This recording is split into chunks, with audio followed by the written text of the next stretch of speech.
to have you all here. Thank you so much for joining us, wherever and whenever you will watch this. A special thank you to our live audience. We will be getting started shortly.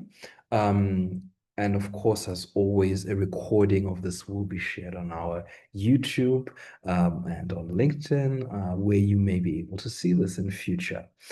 So once again, thank you so much. I see a lot of returning faces and some new ones.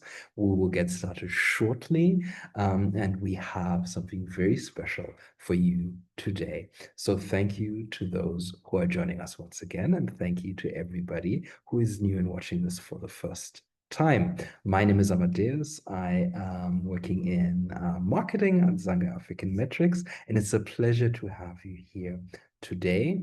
Um, on the call, we have members of the Zanga team, and we are very, very excited to have you with us today. Thank you so much. So we will be getting started right now, and any colleagues who will be joining us will be joining as we go along. So over to the presentation that we're here to today, but just if you allow me 1 minute before we start. So we are Zanga Metrics. We are an HR tech company that supports leadership development through psychometric assessments and analytics for high context cultures in the emerging world. That is what we do, and it is our pleasure to welcome you to this ongoing series um, on our Zanga Leadership Framework, looking at the pillar of relationships. And specifically, we're going to be sharing some brand new research that we have carried out in conjunction with the University of Sheffield on how leaders make sense, or should I say, leaders sense making in high context organizations. And we'll be going over to our special presentation. So without further ado, thank you so much. If you have any questions, please put them in the chat. We will be having an opportunity to answer your questions at the end of this special presentation. Thank you so much, and I will be handing over. Hello everyone, nice to meet you. Thank you for having me and for hosting me today. My name is Fraser. I am an occupational psychology student at the University of Sheffield, coming towards the end of my postgraduate degree. And today I'm going to be talking to you a little bit about sense making within high context organizations. This is a project which has been consuming my life for the past 3 to 4 months. So I'm really excited to be able to kind of share my results and my findings with you. And I hope for the context of this webinar, which focuses on relationships, I hope the insights can be very useful. In terms of what to expect, I'm going to briefly talk about some context and talk about the bigger picture and how we arrived at this idea of sense making today. Before moving on to talk about my project specifically, what it entailed regarding data collection and data analysis. And then I'm going to finish off by talking about the findings. And so, yeah, I hope you enjoy. In terms of the context, I'm going to talk a little bit about the Hawthorne studies.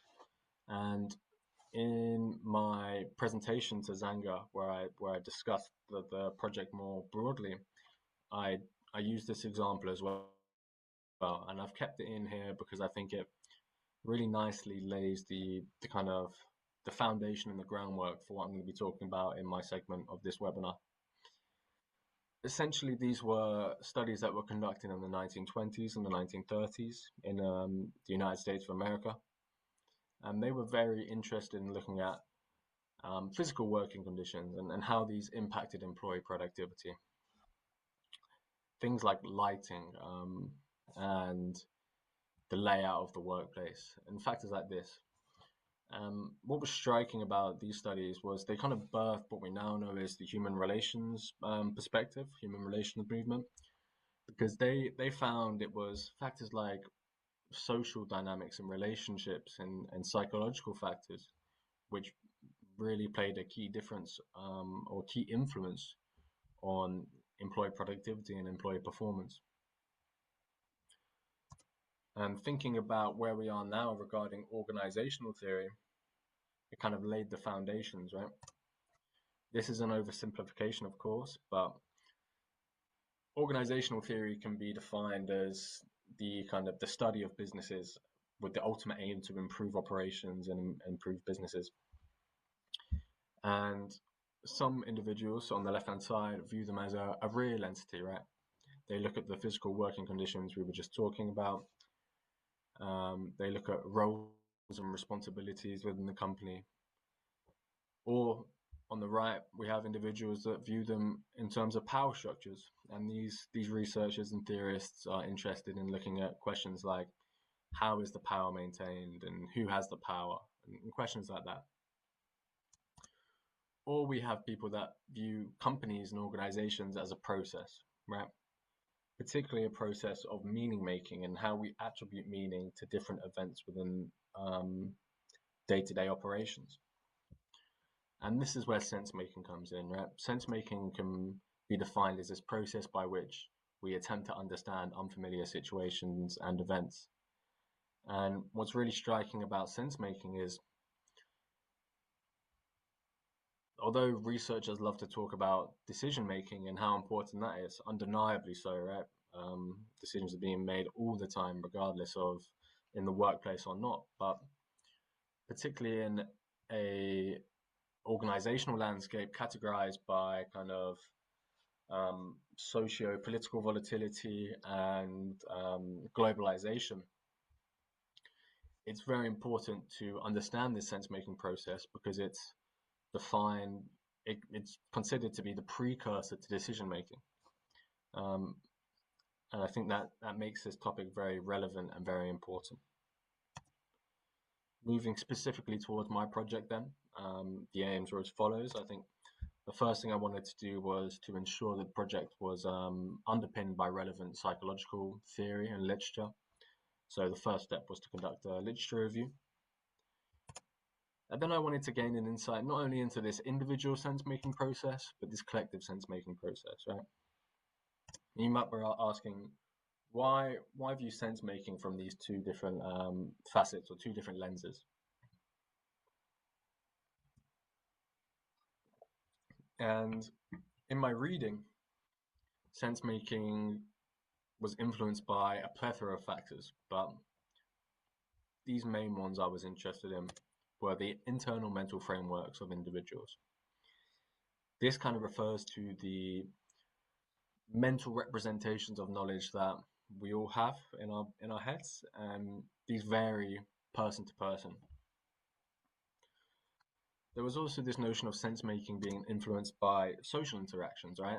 The kind of conversations and the dialogue and the discourse that we have day to day, influencing how we interpret unfamiliar events and how we navigate this.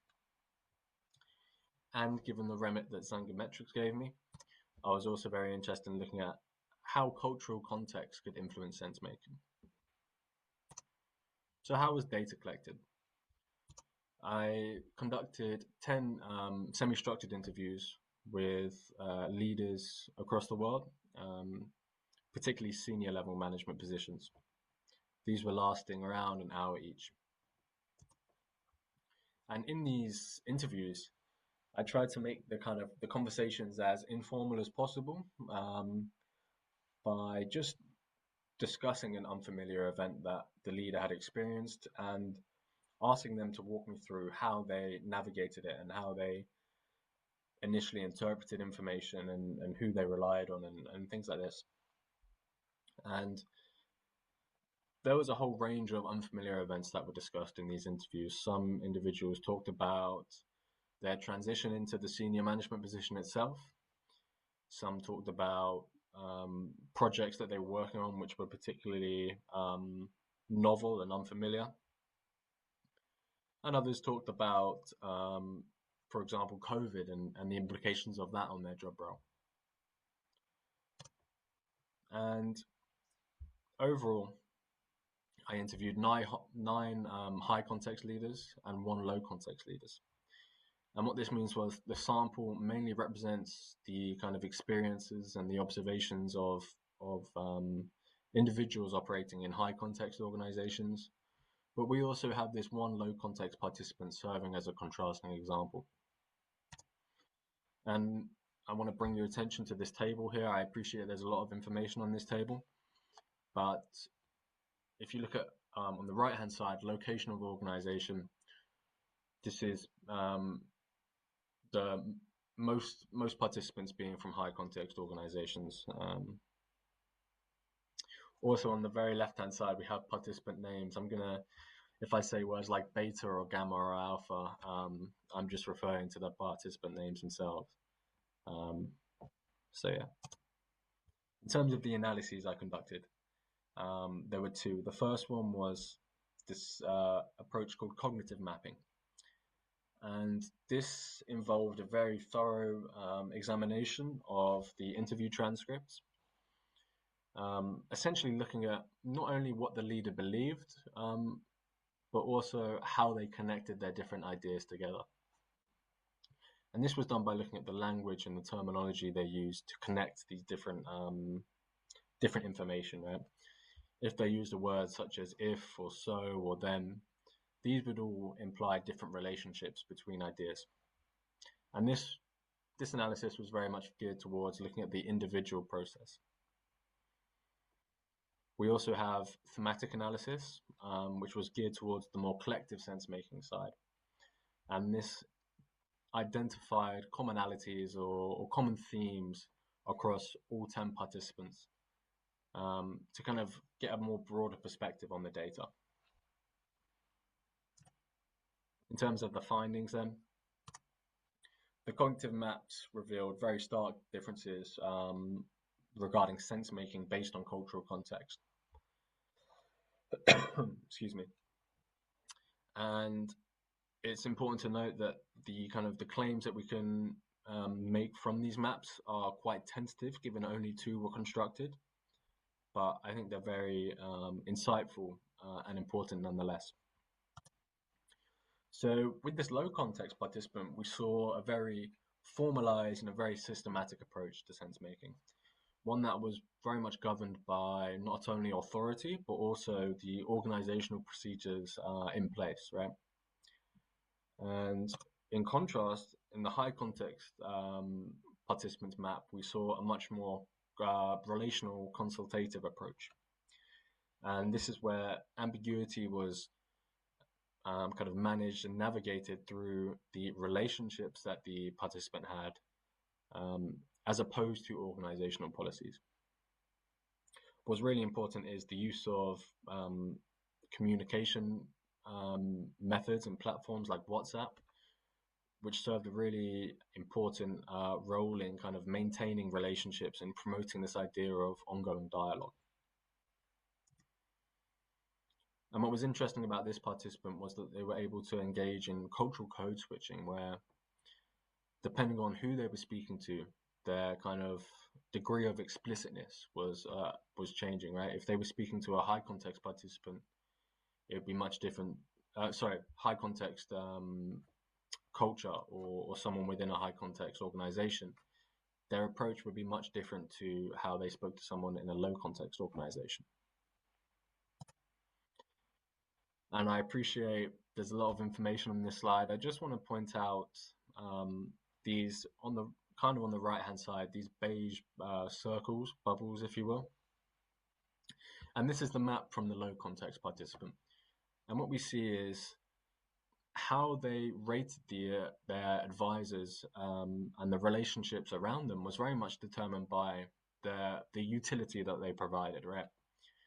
They deemed a good advisor to be someone who was responsive and answered quickly, or had a certain eye for detail, or engaged in active listening, which is very much contrasted to the map I constructed for the high context participant, which kind of saw relationship guiding the sense making process at all stages.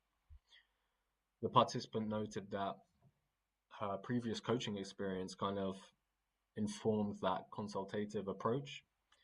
And we also had this idea of, like I said, WhatsApp promoting ongoing dialogue in order to kind of maintain relationships and aid relationship dynamics.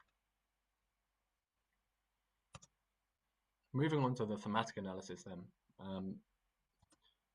Like I said, this kind of captured the social side of it and the more collective sense-making processes. And I was able to identify 4 main themes from the data.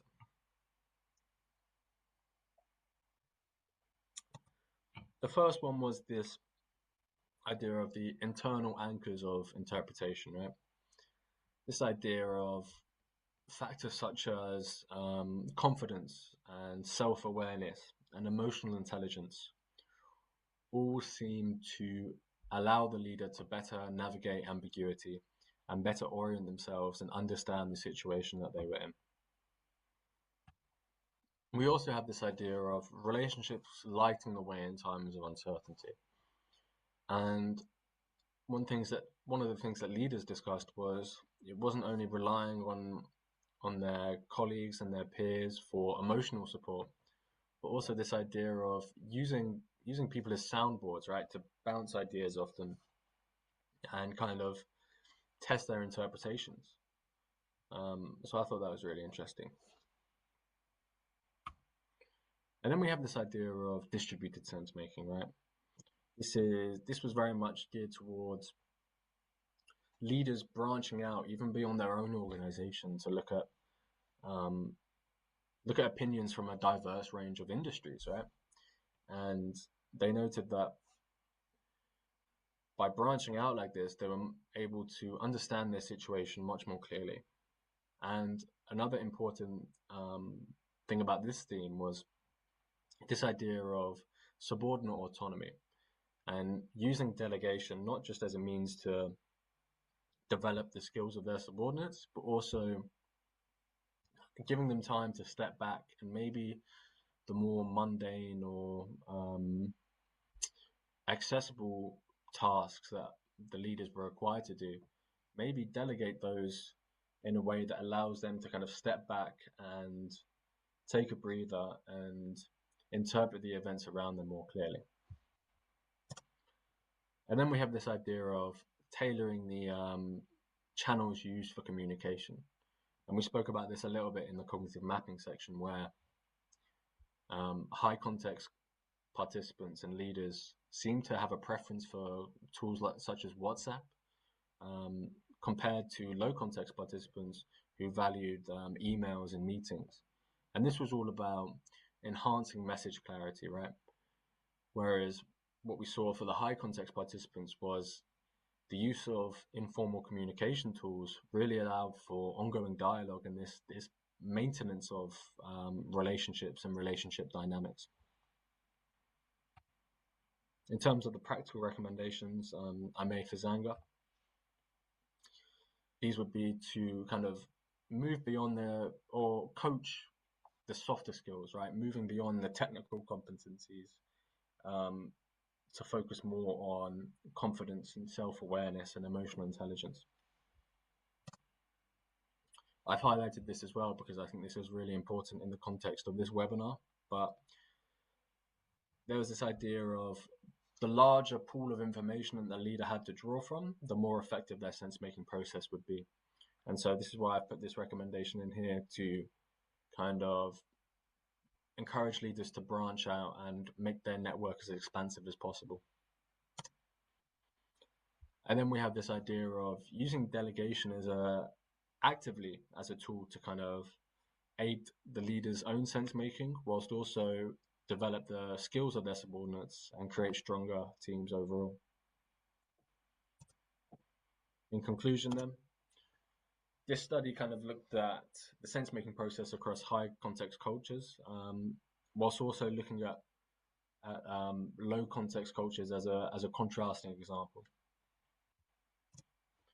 And findings point to this sense-making process unraveling at individual levels, but also social levels, and understanding that although it's governed by the internal mental frameworks that we have, this social side and the role of relationships is undeniably important. Which brings me on to my last point about relationships being important across the all stages of sense making, and really serving as a pillar for our understanding.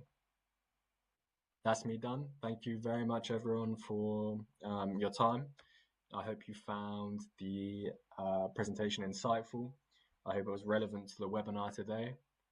And yeah, thank you.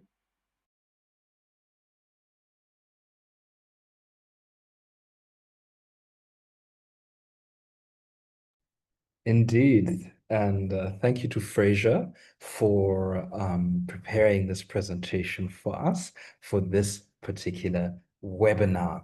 And it's very compact and very insightful. We now move to the Q&A part of our presentation of this webinar. And we have with us our CEO, Nankonde. As you can put your questions in the chat. We will also be allowing you to unmute yourself shortly. You can raise your hand and actually just unmute yourself, put on your video and ask a question. But as we do that, we have a favor to ask of you. Please give us some feedback about this webinar and our presentation today. I'll be posting a link to a Google form. Please have a look through it. It's short, I promise. You can fill it out in under 2 minutes, and it will help us make the webinars better for people like you. But while we do that, and while I post that, and please go ahead, ask your questions. Over to you, Nankonde. Thank you, Amadeus, and hello, everybody. This particular webinar is impactful in terms of the work we do at Zanga African Metrics and our belief and understanding that developing leaders in emerging markets in an African context requires a special or peculiar understanding of what are the ingredients, what are the elements that influence decision making. Because ultimately, the role of a leader is to influence people to a specific outcome, of obviously positively, hopefully influence into towards a specific direction, but to achieve a result. And that requires making decisions. And so in our work and studies, we wanted to make sure that we were able to hear from leaders in high context environments and have that benchmark, as Fraser said, in the low context to understand what is different and what is coming across. This is our hypothesis from our experience and understanding. But how do we look into the research and make a contribution to thought leadership about the evolution of leadership development to serve effectively the context in which leaders are being asked to generate results, and particularly our context, an African context, a high context culture environment.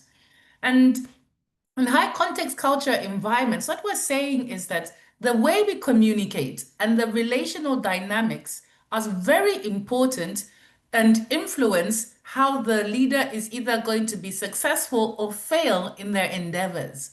Whilst in low context cultures, the relationship and communication dynamics are more linear and clear and deliberate in such a way that they can yield results if implemented directly.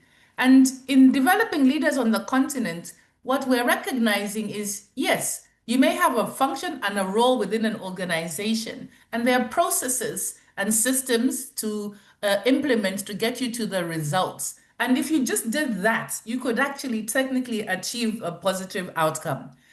In a high context culture, you cannot ignore the way communication happens and the importance of relationship as social capital and also currency to be successful.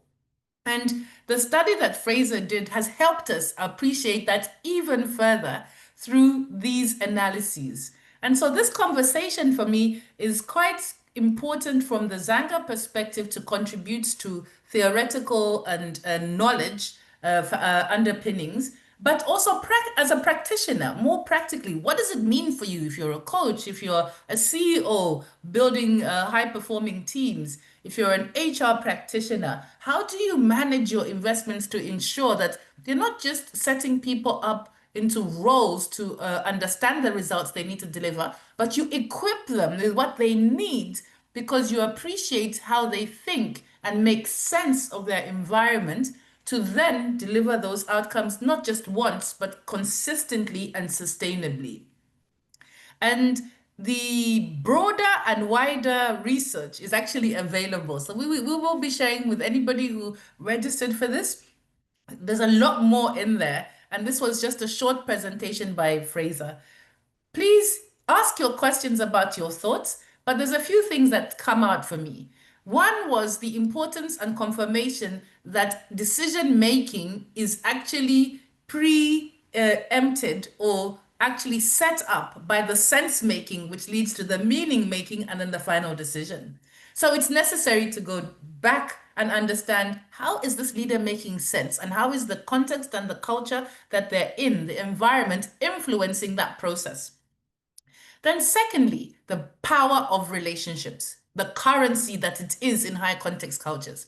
That the decision-making process, where we encourage leaders to be consultative in their leadership development and coaching models, is actually innate and built into high context cultures. It is actually part of how we get things done, and we view our opportunity when working with key stakeholders. So it is actually part of the DNA, part of the culture, and part of the way of being. This consultative approach, this basis on using and leaning on relationship to get to results. So that was confirmed and validated. And then the third was very interesting, and this is going to come out in the full report when you see it, was what does that do to collective decision making? There's a process of collective sense making prior to that. Once the individual leader makes sense, that then goes into a collective process, because once the relationships are engaged, that then creates more perspectives, more views, and more collateral before the final collective sense making and then the outcome of a decision. So that third situation, that third process that is created in high context cultures was very interesting, because that collective creation of inputs through relationship is actually not picked up always in decision making. So I hand back to you to see if there are any questions that you would like to ask at this point. Amadeus, I'm not sure if you've got any questions in the chat. Thank you. Not in the chat, but please, if you do have a question, feel free to post it or to unmute yourself and ask the question. There was one question that had come up beforehand, and I think you've partially spoken to it, but I would love to just share it with the group. And that is in high context cultures, where there is, as you said, sense making is often a group exercise, or there's a requirement to take the group along with you on the journey. How do you speed up that process, especially if decisions are urgent and there's time pressure? So thank you for that question. I think what is key for us is understanding what the result is at the end of the day. And there's always this balance between managing the relationship and achieving the results. Sometimes what we've noticed is leaders who achieve the result, but you've destroyed the relationship. It's not possible to go back and reconnect with the team because the ends justified the means. And then there's other challenges where you get the result, you manage the relationship, you bring everybody in, but you jeopardize the result. And so our methodology is always looking at supporting leaders to understand what is the result we're trying to achieve. And then two things you need to balance: maintain the relationship and then get the result. It is not always possible to do that. The reality of execution is that sometimes the relationship will suffer. But the key is to understand relationship as currency. In the event where the deadline does not afford you the luxury to go through and invest in that relational process, you still need to come back and circle back to reconcile it. And so we're saying in high context cultures, there is still accountability. There's still deadlines that need to be met. And sometimes that process can feel abrupt in terms of the relationships and how you get to the final decision. And you have to still make the decision, because at the end of the day, not making a decision is also a decision. The leader still is held accountable to results. But circle back and understand, what have I done to the relationship in order to get to this place? Who do I need to go and meet informally or formally to actually check in and see if they're okay and understand why we had to go through this process to get the result? You have to come back and look at the relationship again. And other times where you support the relationship, it means that you have the time. So the leader also has to use their judgment and wisdom in the process to appreciate, what do I need to deliver by when? And then who do I need to work with to get there? And what does that afford me to do in terms of my choice of approach? Knowing that irrespective of what I do, the relationship in high context cultures matters. I must still circle back after, or in the process, if I have time, I can bring in the consultative process in order to carry everybody along. And it's also not saying Ubuntu, is a way of being, and it is a philosophy. But it doesn't mean that we carry everybody along and jeopardize the results. Even in Ubuntu, there is accountability. People still have to get things done. And so I think it's important to understand that relationship and accountability can coexist. Thank you. Thank you. And I love that. That's sound big. That's a clip right there. Relationship and accountability can coexist in sense making and decision making. We have a question from Stephanie. Thank you so much, Stephanie. I would like to know how this changes in contexts where there are high context and low context cultures coming together. Oh, very interesting. So what happens at the interplay of high context and low context cultures in this regard?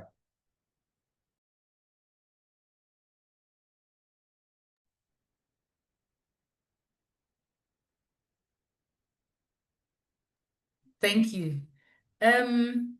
So that's a very interesting question, because when we talk about high context and low context cultures, we're not actually excluding that there is value that comes from both.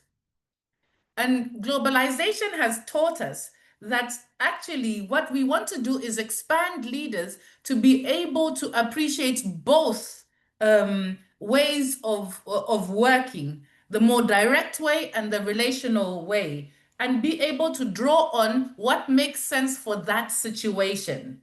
So what we're saying is that use your sense making to also align it to the context. And if the context requires you to have a more relational approach, to look at informal ways of reinforcing the formal communication, do it.